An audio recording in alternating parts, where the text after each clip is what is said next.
Hello दोस्तों, ये हम अगली सीरीज करने जा रहे हैं जो 18/9/2023 के पेपर का है। जो एस्टेट का एग्ज़ाम हुआ था बिहार के लिए, उसी का है एसएससी के लिए। तो चलिए देरी ना करते हुए हम पेपर को शुरू करते हैं सॉल्व करवाना। तो 52 क्वेश्चन तक हो चुका था, 53 क्वेश्चन तक, तो 54 से करना था वहाँ पे। देखते हैं। दुनिया के पानी की कुल मात्रा का 96.5% डैश के रूप में मौजूद है और केवल 2.5% डैश के रूप में मौजूद है। तो यहाँ पे ऑप्शन बी होगा, महासागर।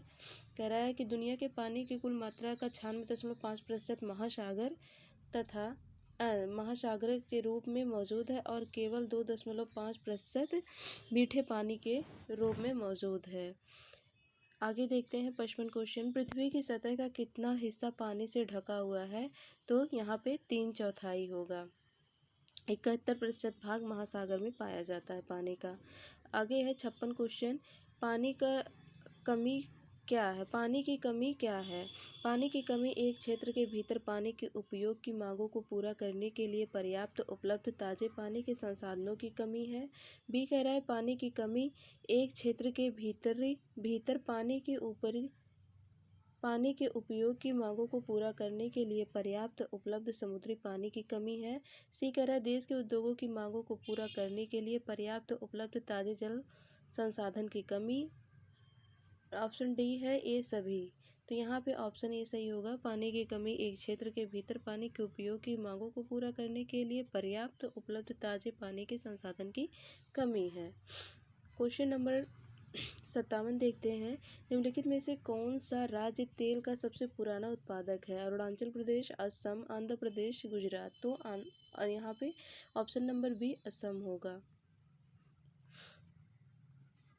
अगला क्वेश्चन है, बालाघाट खानों में निम्नलिखित में से किस खनिज का खनन किया जाता है?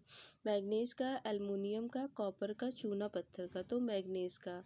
बालाघाट के खानों में मैग्नीज का उत्पादन किया जाता है। मैग्नीज निक्षेप लगभग सभी भूगर्भित संरचनाओं में पाया जाता है। हालांकि मुख्य रूप से यह धारवाल क्रम में से संबंधित है। मध्य प्रदेश में मैग्नीज की पट्टी बालाघाट, छिंदवाड़ा, निमाड़, मांडला और झाबुआ जिलों तक विस्तृत है। अगला क्वेश्चन है, इनमें से कौन सा जीव है जो केवल भारत में ही पाया जाता है? घड़ियाल, गंगा डॉल्फिन, व्हेल, कछुआ। तो यहाँ गंगा डॉल्फिन है। अगला क्वेश्चन है, चिपको आंदोलन के प्रणेता कौन है? देवकी नंदन बहुगुणा, सुंदरलाल बहुगुणा, कमला बहुगुणा, हेमवती बहुगुणा। तो सुंदरलाल बहुगुणा है। अगला क्वेश्चन है, किस राज्य में खनिज तेल का विशाल भंडार स्थित है? असम, राजस्थान, बिहार, तमिलनाडु। तो असम में। असम राज्य में खनिज तेल का भंडार स्थित है। असम में डिगबोई, नाहरकटिया तथा हगरीजन मुराज महत्वपूर्ण तेल क्षेत्र हैं। गुजरात के प्रमुख तेल क्षेत्र अंकलेश्वर, कालोज, मेहसाणा तथा लुनेज है। अगला क्वेश्चन है, सिंगरौली किस राज्य का सबसे बड़ा कोयला क्षेत्र है? झारखंड, ओडिशा, मध्य प्रदेश, कर्नाटक। तो झारखंड नहीं, सॉरी, यहाँ पे मध्य प्रदेश होगा। सिंगरौली किस राज्य का सबसे बड़ा कोयला क्षेत्र है? तो मध्य प्रदेश का। अगला है, निम्नलिखित में से कौन उद्योग कृषि पर आधारित नहीं है? सूती वस्त्र, सीमेंट, चीनी, जूट। तो यहाँ पे सीमेंट होगा। सीमेंट है जो उद्योग कृषि पर आधारित नहीं होता है। अगला क्वेश्चन है, निम्न में से कौन उपभोक्ता उद्योग है? पेट्रो रसायन, लौह इस्पात, चीनी उद्योग, चितरंजन, लोकोमोटिव। तो यहाँ पे चीनी उद्योग होगा। भारत का सर्वाधिक विदेशी व्यापार किस मार्ग द्वारा होता है? स्थल मार्ग, वायु मार्ग, समुद्री मार्ग, पाइपलाइन। तो यहाँ पे समुद्री मार्ग होगा। अगला क्वेश्चन है, भारत को कुल कितने डाक क्षेत्रों में बांटा गया है? 7, 5, 6, 9।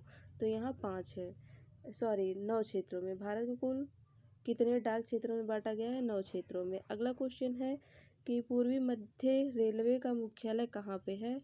तो ये हाजीपुर में है।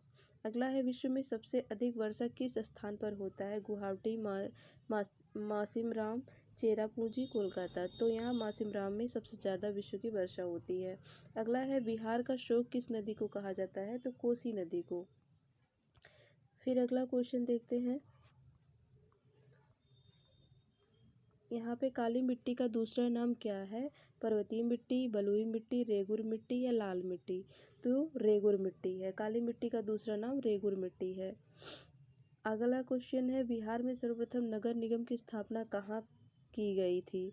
आरा में, पटना, गया, मोतिहारी? तो यहाँ पटना में। बिहार में सर्वप्रथम नगर निगम की स्थापना पटना में की गई थी। कब? 1984 में रखी गई। अगला क्वेश्चन है, बिहार राज्य जल विद्युत निगम की स्थापना कब हुई थी? तो ये हुई थी 1982 में। बिहार राज्य जल विद्युत निगम की स्थापना 1982 में। अगला क्वेश्चन है, जरूसलेस्की किस देश के राष्ट्रपति थे? तो वो पोलैंड के राष्ट्रपति थे। जरूसलेस्की पोलैंड के राष्ट्रपति थे। यह पोलैंड का एक सैन्य अधिकारी, राजनेता और तानाशाह थे जिसने पोलिश जनवादी गणतंत्र पर 1981 से लेकर 1989 तक पोलैंड के शासन के रूप में कार्य किया। वह पोलिश जनवादी गणराज्य का 1981 से लेकर 1985 तक प्रधानमंत्री रहा और 1985 से 1989 तक पोलैंड के राष्ट्रपति के रूप में कार्यरत रहे। अगला क्वेश्चन है, गौरवपूर्ण क्रांति किस देश में हुई? तो यह इंग्लैंड में हुई थी। कब हुई थी? 1688 में। लोकतंत्र की सर्वमान्य परिभाषा किसने दिया था? तो अब्राहम लिंकन ने। अगला क्वेश्चन है, कम्युनिस्ट शासन व्यवस्था किस देश में है? तो कम्युनिस्ट शासन व्यवस्था चीन में है। 1949 में स्वतंत्रता प्राप्त हुई थी चीन को। आगे देखते हैं, भारत में एक संक्रमणीय मत पद्धति से चुनाव किसका होता है? भारतीय राष्ट्रपति का होता है। अगला क्वेश्चन है, अपने सभी नागरिकों को समान मताधिकार प्रदान करने वाला पहला देश कौन है? रूस, चीन, न्यूजीलैंड, यूएसए? तो यहाँ पे न्यूजीलैंड होगा। न्यूजीलैंड एक ऐसा देश है जिसने अपने नागरिकों को सबसे पहले मताधिकार का अधिकार प्रदान किया था।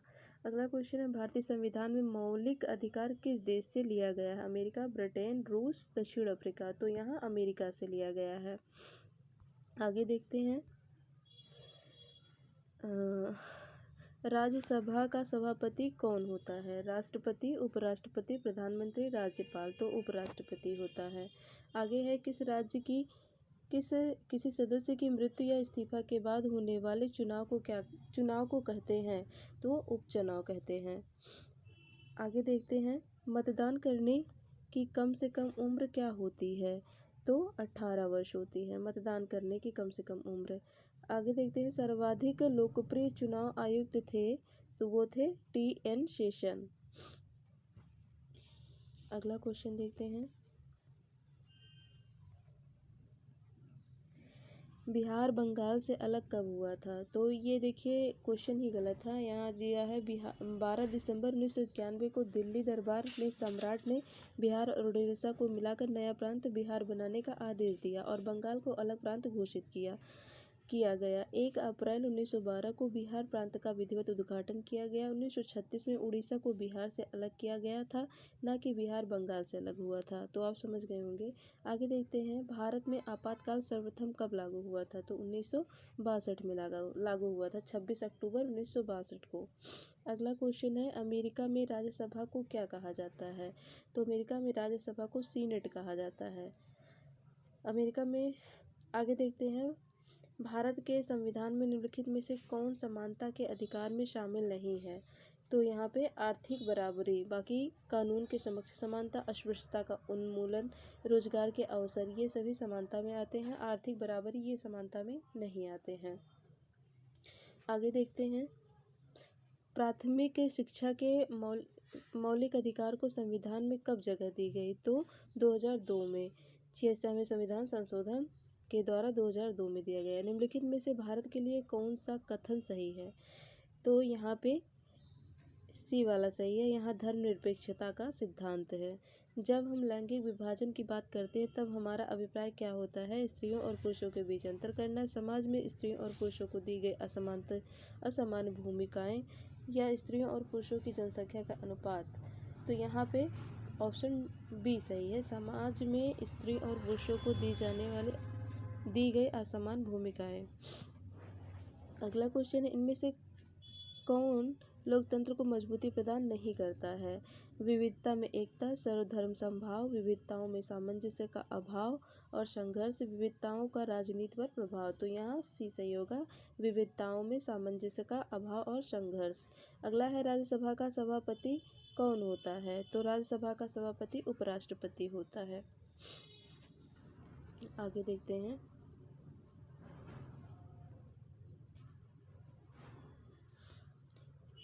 कह रहा है क्वेश्चन नंबर 93, भारत का राष्ट्रपति अपना त्यागपत्र किसको देता है? लोकसभा स्पीकर को, उपराष्ट्रपति को, प्रधानमंत्री को, सर्वोच्च न्यायालय के मुख्य न्यायाधीश को। तो यहाँ भारत का राष्ट्रपति अपना त्यागपत्र उपराष्ट्रपति को देता है। ऑप्शन नंबर बी सही होगा।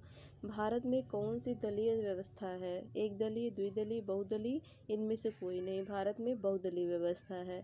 आगे देखते हैं, निम्नलिखित में से कौन सा कार्य राजनीतिक दल का नहीं है? निर्वाचन में भाग लेना, जनमत का निर्माण करना, सरकार की आलोचना करना, सामाजिक आर्थिक आंदोलन को भड़काना।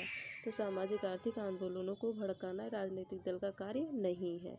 आगे देखते हैं, भारतीय जनता पार्टी का मुख्य प्रेरक सिद्धांत क्या है? बहुजन समाज, क्रांतिकारी लोकतंत्र, एकात्मक मानवतावाद, आधुनिकता। तो क्रांतिकारी लोकतंत्र। अगला क्वेश्चन है, लोकतंत्र की उपलब्धियों में सबसे अधिक सहायक क्या है? अशिक्षा, निर्धनता, विकास, विषमता। तो लोकतंत्र की उपलब्धियों में सबसे अधिक सहायक है विकास। तो लोकतंत्र की उपलब्धियों में सबसे अधिक सहायक और बेहतर विकास को माना जाता है। अगला क्वेश्चन है, किस आधार पर लोकतंत्र को सर्वोत्तम शासन कहते हैं? तो जनमत पर आधारित होने के आधार पर। भारतीय लोकतंत्र की कमजोरियों को दूर करने का सर्वश्रेष्ठ उपाय क्या है? तो यहाँ पे ऑप्शन नंबर सी है, सुधारात्मक कानूनों का निर्माण करना। अगला क्वेश्चन है, भारत में निष्पक्ष निर्वाचन की प्रक्रिया के संचालन में दायित्व किस पर है? तो वो दायित्व किस पे होता है? भारत के निष्पक्ष निर्वाचन का निर्वाचन आयोग पे होगा। यहाँ पे हमारा ये वीडियो ख़त्म होता है। अगर आपको ये वीडियो अच्छी लगे तो आप चैनल को सब्सक्राइब और लाइक करिएगा। आगे भी वीडियो आपको मिलती रहेगी। स्टेट का पूरा क्वेश्चन हम सॉल्व करवाएंगे, जितने भी ईयर का हुआ है अभी तक। तो मेरे वीडियो को देखने के लिए मेरे चैनल को सब्सक्राइब कर लीजिएगा। Okay, bye bye.